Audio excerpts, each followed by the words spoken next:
अभी तक हमने एसईओ सीखी है और हम आपने फ्रीलांसिंग में ये सीखा होगा कि आपने एसईओ में कैसे अप्लाई करना है। लेकिन मैं इस टॉपिक में ये बताना चाहूँगा कि जब आप एसईओ पे अप्लाई करेंगे तो 1 मिनट के लिए खुद को उसकी सीट पे बिठाएँ और अपने एम्प्लॉयर की नज़र से खुद को देखें या बाकी लोगों को देखें कि जो उसको अप्लाई कर रहे हैं, वो क्या चीज़ें नोट करेंगे।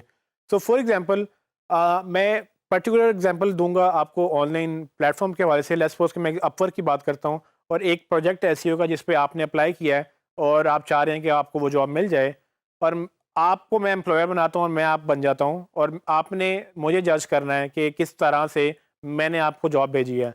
अब हो ये रहा है कि मैंने जब आपको अप्लाई किया है, आपने एसईओ हायर करना है, तो आपने जब मेरा पढ़ा कंटेंट तो उसमें वो 4 पैराग्राफ लिखे हुए थे जो उसको 50 लोगों ने और भेजे हैं। तो वो 50 लोगों ने भी सेम वही बातें लिखी हैं या मिलती-जुलती बातें लिखी हैं जो आपने लिखी हैं और वो पढ़ने वाला जो है वो परेशान है। यानी कि आप इस वक़्त हायर कर रहे हैं तो आप परेशान हैं कि भई मैं इनमें से किसको राइट सेलेक्ट करूँ, किसको रॉन्ग सेलेक्ट करूँ। तो ये वो चैलेंज आता है उन हायरिंग मैनेजर्स को या उन एम्प्लॉयर्स को जो फ्रीलांसर्स की तरफ से कि उनको एक कॉपी पेस्टेड मटेरियल मिलता है और उसके बाद उनको लगता है कि ये इसको कुछ आता नहीं है या आता है तो इसको पता नहीं है। क्योंकि वो ऐसा सेम कंटेंट सब लोग ही उनको भेज रहे होते हैं और ये सब चीज़ें एक स्टैंडर्ड प्रैक्टिस बन गई है। लोगों ने बंदे बिठाए हुए हैं जो कॉपी पेस्ट करके वो सेम प्रपोज़ल बार-बार फेंक रहे होते हैं। तो असल में एसईओ जो है वो काफ़ी दफ़ा जो है अब्यूज़ हो चुकी है। अब्यूज़ से मुराद ये कि उसको इस कदर लोगों ने अब्यूज़ किया है कि एसईओ को ऐसे बेचा जाता है जैसे कि ना ये तो गारंटीड है ना जो आना है और इसमें हम पहले बात कर चुके हैं। इसी वजह से क्लाइंट की जो एक्सपेक्टेशन है वो बदल जाती हैं। लेकिन अच्छा क्लाइंट क्या करता है? अच्छा क्लाइंट जब ये चीज़ें सुनता है कि भाई ये गारंटी दे रहा हूँ, मैं आपको ये कर रहा हूँ, तो अच्छा क्लाइंट जो है वो भागता है इन चीज़ों से। वो कहेगा अच्छा आप गारंटी दे रहे हैं, अच्छा वो आपसे वो ये नहीं समझता कि मैं टाइम ज़ाया करूँ इससे ये बात करने के, ये झूठ बोल रहा है। वो कहेगा ठीक है, आपको इग्नोर करेगा साइड पे। बाकी लोग जो उससे प्रॉपर उससे रेलेवेंट बात कर रहे हैं, जो लॉजिकल बात कर रहे हैं, वो उसको रखेगा और आपको ये लगेगा कि आपके लिए एसईओ काम नहीं कर रही, अपवर्क फ्लॉप हो गया है, आप फ्लॉप हो गए हैं। वो एक डिसअपॉइंटमेंट की एक लेयर जो चलती है, वो फिर चलती चली जाती है कि आपको लगता है कि जी आप में कोई मसला है या आपके स्किल में कोई मसला है। असल में मसला ये है कि आपकी जब तक कि आप उसको एजुकेट नहीं करेंगे। मेरे साथ क्या होता है कि मैं क्लाइंट्स मुझे अक्सर कुछ चीज़ें माँगते हैं, मैं उनको कहता हूँ कि भाई आपको ये चाहिए नहीं है, जो आप माँग रहे हैं आपको खुद नहीं पता आप क्या माँग रहे हैं। असल में ये बड़ा रिस्की काम है लेकिन ये मेरे लिए नहीं है क्योंकि मैं अब अपने एक्सपीरियंस के इस लेवल पे आ चुका हूँ कि जहाँ पर मैं उसको एक्चुअली आर्ग्यू कर सकता हूँ और मैं उसको बता सकता हूँ कि भाई मैंने इतने बिजनेस के साथ काम किया है और मुझे पता है कि तुम क्या चाह रहे हो लेकिन तुम्हें नहीं पता कि तुम क्या चाह रहे हो।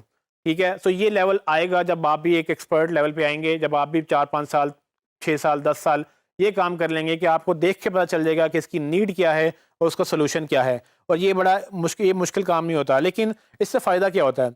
इससे फ़ायदा ये होता है कि आप जो 50 लोग उसको कॉपी पेस्टेड कंटेंट भेज रहे थे, आप वहाँ पर डिफरेंट हो गए।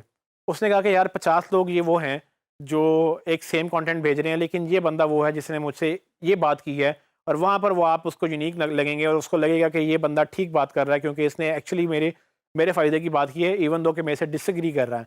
आपने कहीं पर भी डिसएग्री करना है तो पोलाइटली करना है ताकि वो ऑफेंड ना हो जाएँ और लिखने में असल में कम्युनिकेशन में गैप ही आ जाता है कि वो आपको शायद सुन नहीं पाएँगे। वो आप लिख के अगर भेजेंगे तो वो पढ़ने में किसी भी एंगल से पढ़ सकते हैं। तो कोशिश करें कर्टियस रहें ताकि उनको बुरा ना लगे। लेकिन कुछ और टिप्स मैं आपको बताऊँ तो जो अच्छे प्रोफ़ेशनल्स हैं वो अगर आपको रखेंगे तो आपको जॉब पढ़ने के बाद समझ आ जाएगी कि ये कितना क्वालिफ़ाइड प्रोफ़ेशनल है। क्योंकि जितनी क्लियर रिक्वायरमेंट्स की डिमांड होगी, उतना क्लियर आपको पता होगा कि क्लाइंट को पता है या नहीं पता। क्योंकि जो जिनको खुद नहीं पता वो ऐसी जॉब पोस्ट करेंगे जो जिसका ना सर होगा ना पैर होगा, लेकिन वो आपसे कहेंगे जी मुझे रिज़ल्ट ला के दो। तो अगर आप भी ऐसी जॉब पे अप्लाई करेंगे तो उसमें आपको नुकसान ये होगा कि उसको ये भी नहीं पता कि वो क्या माँग रहा था और आपको ये नहीं पता आप क्या दे रहे थे। अल्टीमेटली वो प्रोफ़ाइल आपकी गंदी करेगा। अच्छे प्रोफ़ेशनल्स क्या करते हैं, वो clearly defined scope of work लिखते हैं कि हमें ये चाहिए और हमें ये नहीं चाहिए। हम जो बंदा ढूँढ रहे हैं उसमें ये स्किल होगा और वो बंदा खुद बताएगा कि मैं आपके लिए यहाँ हेल्प करूँगा, यहाँ पे मैं आपको हेल्प नहीं करूँगा। तो आपको क्या करना है, आपको ये सारे स्किल सीखने हैं और आपको वो बंदा बनना है जो आपको एक्चुअली अच्छे लोग आपको हायर करेंगे।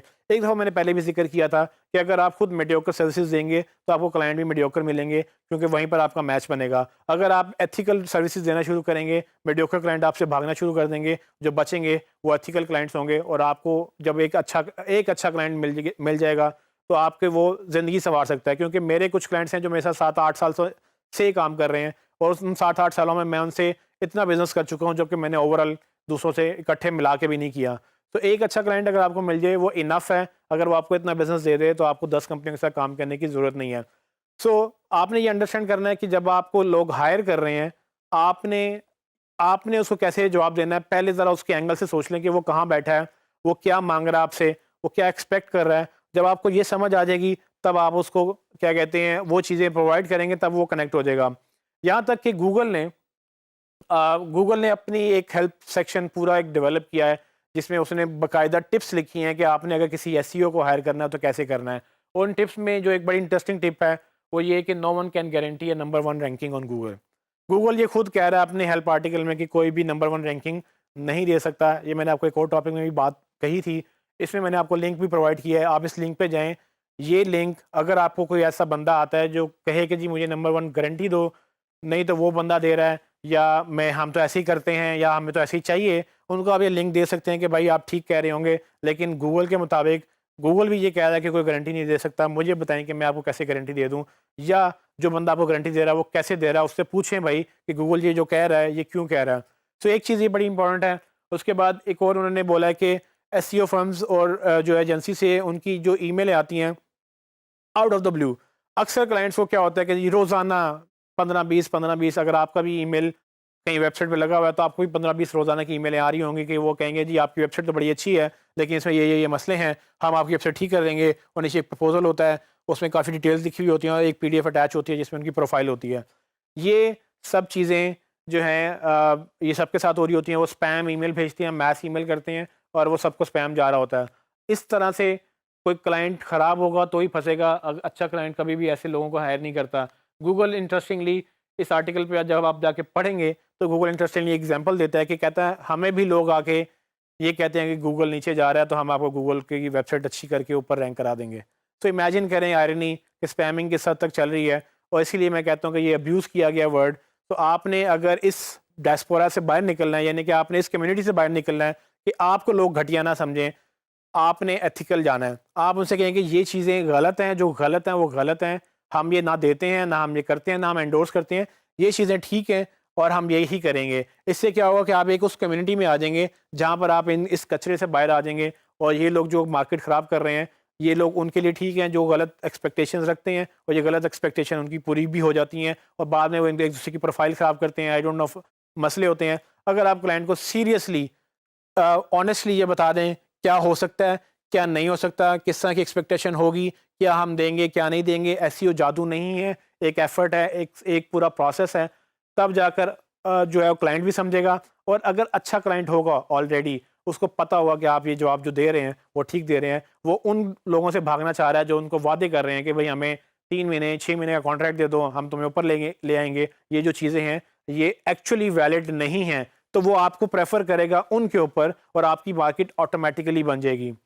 इन शॉर्ट मैं आपको ये बता सकता हूँ कि क्वालिटी का फुकदान है मार्केट में। आप देखें, अगर आप लोकल पाकिस्तान की एग्जांपल मैं आपको दूं तो कहीं एक अच्छा रेस्टोरेंट खुल जाए ना तो इस कदर वहाँ लाइनें लग जाती हैं। लोग रात को सुबह 4 बजे जो है वो जाते हैं समोसे लेने के लिए, कहीं पापड़ियाँ लेने के लिए। ये क्यों होता है? वो इसीलिए होता है कि बाकी लोग जो बैठे हैं ना उनको जुगाड़ू जो है ना काम आते हैं। जो एक बंदा जो अच्छा काम करता है उसको मार्केट भी अप्रिशिएट करती है और फिर वो चलता भी है। तो आप ये जो असूल है अपनी लाइफ में एग्जाम्पल करें कि आपके पास प्रोजेक्ट्स की लाइन लगी है और आप डिसाइड करें कि भाई मैंने कौन सा करना है और कौन सा नहीं करना। ये तब होगा जब आप अपनी एक निश बनाएंगे, जब आप कहेंगे कि मैंने अच्छा काम देना है और मैं अच्छा काम करूंगा। शुरू में शायद आपको मुश्किलें आएँ लेकिन अल्टीमेटली एक वो जो मरहला निकलेगा, आपको जब लोगों को पता होगा कि अच्छा काम करना है तो इससे करवाना है, बाकी सारे तो ऐसे ही हैं। आपने बाकी सारों में रहना है या आपने वो सच्चे में रहना है, ये आपने डिसाइड करना है।